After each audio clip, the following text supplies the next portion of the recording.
చూసారా? చూసానా? ఎలా అనిపిస్తుంది? మొత్తం అందరూ వచ్చారు, అడౌట్ చేస్తారు. ఫస్ట్ టైం భలే కిక్ వచ్చింది అబ్బా నామినేషన్. నిజంగా నాగార్జున గారు ఆదివారం ట్విస్ట్ ఇచ్చారు మనకి, ఎవిక్షన్ లేకుండా చేసి. So happy. నేను ఆ ఎపిసోడ్ అయితే చాలా మిస్ అట. నాగార్జున గారు హోస్టింగ్ నాకు బాగా నచ్చింది. నిజంగా king is king, king decisions కూడా సూపర్ అని చెప్పొచ్చు. అది నచ్చితే కట్ చేస్తే మళ్ళీ నామినేషన్ అదుర్సు. అసలు ఎక్స్ హౌస్ మేట్స్ తో నామినేషన్ నేను ఎక్స్పెక్ట్ చేయలే. కానీ సోనియా వచ్చి భయ్యా నిఖిల్ తోను ఎంతసేపు పృథ్వీతోనూ ఉండేది కదా, వాళ్ళిద్దరిలో ఎవరైనా నామినేట్ చేయదని నా ఒపీనియన్. కానీ అక్కడ కట్ చేస్తే నిఖిల్ ని బాగా ఏకిపారేసింది. మామూలుగా కాదు, కొంచెం కోపం వచ్చి ఉంటది. యష్మి గారితో కొంచెం చనువుగా ఉన్నాడు. వీడి గేమ్ అంతా కొలాప్స్ అయిపోతుంది. వీడికి ఇప్పుడు కూడా చెప్పబోతే నేను మొత్తం కప్పుని నాశనం చేసుకుంటాడు, కప్పు దగ్గరికి వెళ్ళలేడేమో అన్నట్టుగా ఆవిడ గైడ్ చేసిన విధానం అయితే నాకు బాగా నచ్చింది. సోనియా హౌస్ లో ఉన్నప్పుడు ఎప్పుడు కూడా నచ్చలా నాకు, కానీ బయటకు వచ్చి లోపలికి వెళ్ళిన తర్వాత నామినేషన్ విషయంలో బాగా నచ్చింది. బేబక్క వచ్చి కూడా మళ్ళీ మాట్లాడింది. బేబక్క పాయింట్స్ లేవు.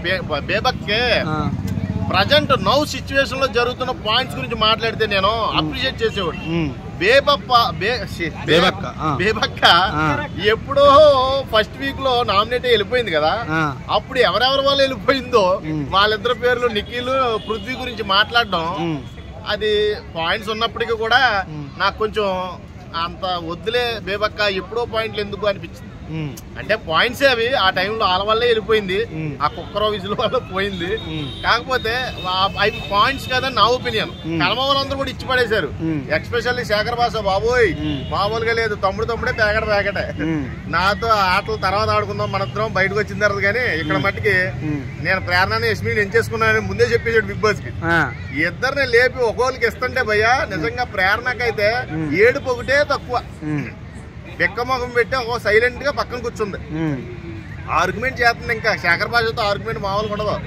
పంచుల మీద పంచులు వేస్తాడు. ఒకటే చెప్పాడు, ప్రేరణ యష్మి మీకు ఒకటే చెప్తున్నా, నువ్వు మట్టికి పురుగులా చూస్తున్నావు ప్రేరణ, మనుషులాగా చూడలేదు. ప్రతి విషయంలోనూ దోశలు వేసే కూడా నువ్వు పార్షియాలిటీ చూపిస్తున్నావు, హౌస్ మేట్స్ దగ్గర కూడా నువ్వు పార్షియాలిటీ చూపిస్తున్నావు. ఇన్మెచ్యూర్ అన్నావు నబీల్ ని, అది నువ్వు ఒక్కదానివే పక్క నుండి అంటే బాగుండు నువ్వు అందరు ఎదురుగా అన్నావు అన్న పాయింట్ కూడా నాకు బాగా నచ్చింది. ఒక శేఖర్ భాష చెప్పడం కాదు, ఇప్పుడు వచ్చిన వాళ్ళు కూడా చెప్పారు ప్రేరణకి. ప్రతి ఒక్కరు ప్రేరణ యష్మి మీద పడ్డారంటే నేను ఫస్ట్ నుంచి చెప్తున్నా, వీళ్ళ ఫ్లిప్పింగ్ ఓడ్సే వీళ్ళ కారణం. ఆట మట్టికి ఓకే సూపర్, ఆట బాగా ఆడగలరు, కానీ మాట తీరులో మట్టికి తేడా ఉంది వీళ్ళది. కాబట్టి అది సరి చేసుకోవాలి. కానీ బేబక్క పాయింట్లు అంత స్ట్రాంగ్ గా లేకపోయినా మణికంఠ కూడా వచ్చి ప్రోమోలో అసలు ప్రోమోలో అయితే నైనిక మణికంఠ కొంచెం డల్ ఉంది నామినేషన్. మణికంఠ హైలైట్ మంచి మంచి పాయింట్లు ఇచ్చాడు.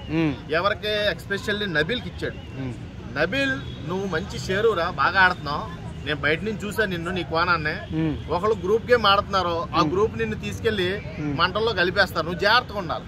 నువ్వు జాగ్రత్తగా లేకపోతే నువ్వు కప్పు దాకా వెళ్ళలేవు. నన్ను కూడా ఇలా బయాసిడ్ చేసి నన్ను టార్గెట్ చేసి జనాల దృష్టిలో నన్ను బ్యాడ్ చేద్దామని చూసేసరికి నేనే బయటకు వచ్చేసాను. వాళ్ళు ఎదురుగా చెప్పేశాడు, నేనే బయటకు వచ్చేసాను. కాబట్టి నీకు చెప్తున్నా, వాళ్ళతో నువ్వు కొంచెం జాగ్రత్తగా ఉండాలి ఓపెన్ గా చెప్పేశాడు. ఇక ఒక్కొక్కరు మొక్కలు మొగ్గల్లా మాడిపోయినాయి అనుకో, అది వేరే విషయం.